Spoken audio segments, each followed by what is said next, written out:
Counter ಆಗಿ ಶಿವಾನಂದ್ ಮಾತಾಡ್ತಿದ್ದೀನಿ. ನಾವು ಈಗ ಗೋಕಾಕ್ ತಾಲೂಕು ಬೆಳಗಾಂ ಡಿಸ್ಟಿಕ್ ಗೋಸ್ಪಾಳ ಎಂಬ ಗ್ರಾಮದಲ್ಲಿದ್ದೀವಿ.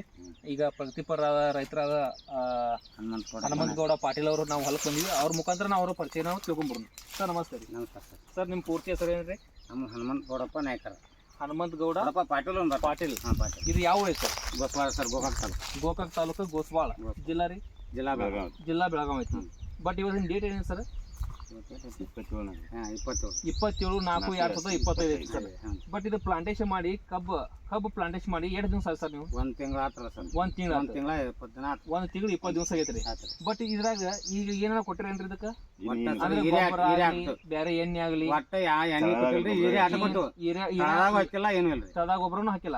ಬಟ್ ಮೊದಲು ಏನ ಪ್ಲಾಂಟೇಶನ್ ಮಾಡಿದಕ್ಕೆ ಕಬ್ಬು ಹಚ್ಚೋಕ್ಕಿಂತ ಮುಂಚೆ? ಕಬ್ಬು ಹಚ್ಚೋಕ್ಕಿಂತ ಮೊದಲು ಏನೈತ್ರಿ, ಕಬ್ಬು ಐತ್ರಿ. ಪಾಳೆ ತೆಗೆದು ರೌಂದಿ ಕಟ್ ಮಾಡಿ ವಾಟ ಕಬ್ಬನ ಹಚ್ಚಿರಿ. ಬರೋಬರ್ ಸರ್. ನಾವು ಈಗ ನೆಕ್ಸಸ್ ಕಂಪನಿ ಅಂತ ಒಂದು ಔಷಧಿ ತಂದಿವಿ ಸರ್. ನೆಕ್ಸಸ್ ಪೌಂಡರ್ ಆಗಿ ಅಂತ ನಾ ಶಿವ ಮಾತಾಡ್ತೇನ್ರಿ. ನೆಕ್ಸಸ್ ಔಷಧ ಅಂತಂದಿ ನಾವು. ಅದ್ರೊಳಗೆ 2 ಸಲ ಸ್ಪ್ರೇ ಮತ್ತು 2 ಸಲ ಡ್ರಂಚ್ ಬರ್ತಾವ ಸರ್. ಟೋಟಲ್ ನಾವು ಒಂದು 45 ದಿವಸದಾಗ ನಿಮ್ಮ ಕಬ್ಬಿನ ಬೆಳೆ ಒಳಗೆ ಒಂದು ಬದಲಾವಣೆ ಮಾಡ್ಕೊಳ್ಬೇಕಂತ ನಾವು ಬಂದಿವಿ ಸರ್. ಬಟ್ ಈಗ ನಿಮ್ಮ ಕಬ್ಬಿನ ಬದಲಾವಣೆ ಏನೇನ್ ಆಗ್ಬೇಕು ಸರ್? ನಮ್ ಕಬ್ಬಿನ ಮರಿ ಹೆಚ್ಚಾಗ್ಬೇಕ್ರಿ, ಮರಿಗಳ ಸಂಖ್ಯೆ ಜಾಸ್ತಿ ಆಗ್ಬೇಕು, ಗಣಿಕೆ ಉದ್ದ ಆಗ್ಬೇಕು, ಗಣಿಕೆ ಜಾಸ್ತಿ ಆಗ್ಬೇಕು, ಬೀಸ ಆಗ್ಬೇಕು, ಗಣಿಕ ಮಟ್ಟೆ ಕಲರ್ ಮತ್ತೆ ಎಲ್ಲಿ ಆಗಲ್ಬೇಕು. ಬಟ್ ಟೋಟಲ್ ಎಷ್ಟ್ ಆಗತ್ತೆ? ನಿಮ್ಮ ಟೋಟಲ್ ಹೊಲ ಎಷ್ಟ್ ಐತ್ರಿ ಸರ್? ನಮ್ಮದು 40 ಎಕರೆ. 40 ಎಕರೆ ಐತಿ. ಬಟ್ ನಾವ್ ಏನ್ ಮಾಡ್ತೀವಿ ಈಗ ನಿಮ್ಮ ಟೆಸ್ಟಿಂಗ್ ಸಲುವಾಗಿ 1 ಎಕರೆ ಕೊಡ್ತೀವಿ ಸರ್. 1 ಎಕರೆ ಕೊಡ್ತೀವಿ. ಒಂದು 15 ಅಥವಾ 20 ದಿವಸ ಅಥವಾ ನಾನು ಟೋಟಲ್ 45 ದಿವಸ ಕೊಡ್ತೀನಿ ಸರ್.